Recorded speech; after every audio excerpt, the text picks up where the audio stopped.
Hello అండి, జై శ్రీకృష్ణ. ఈరోజు నేను కూరల్లో వేసే మసాలా చెప్పాను కదా, దాని గురించి చెప్తాను.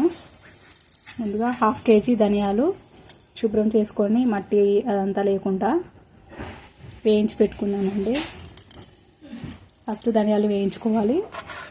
మొత్తం వేగిన తర్వాత లాస్ట్లో మనము ఈ మసాలాలన్నీ వేసుకొని మొత్తం కలుపుకోవాలండి. చల్లారేదాకా అట్లనే పెట్టుకోవాలి. చల్లారిన తర్వాత మిక్సీ పట్టుకుంటే మన మసాలా అనేది తయారవుతుంది. ఇంకా ఇందులో ఏమేమి వేసానంటే జాజికాయ ఇది సగం వక్క మాత్రమే వేసుకోవాలి. ఇంకా ఇది జాపత్రి ఇంత ముక్క వేసుకోవాలి. ఇలాచి ఒక 30 వేసుకోవాలి.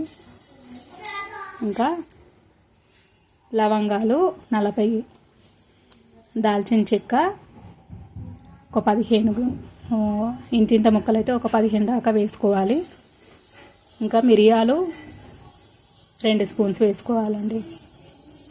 ఇది నాకు చేయటం రాదండి, అత్తమ్మ ముందే వేయించి పెట్టింది. ఇందులో ఏమేమి మసాలాలు వేస్తారు అంటే చెప్పింది, అందుకని పెట్టానండి. ఓకేనా.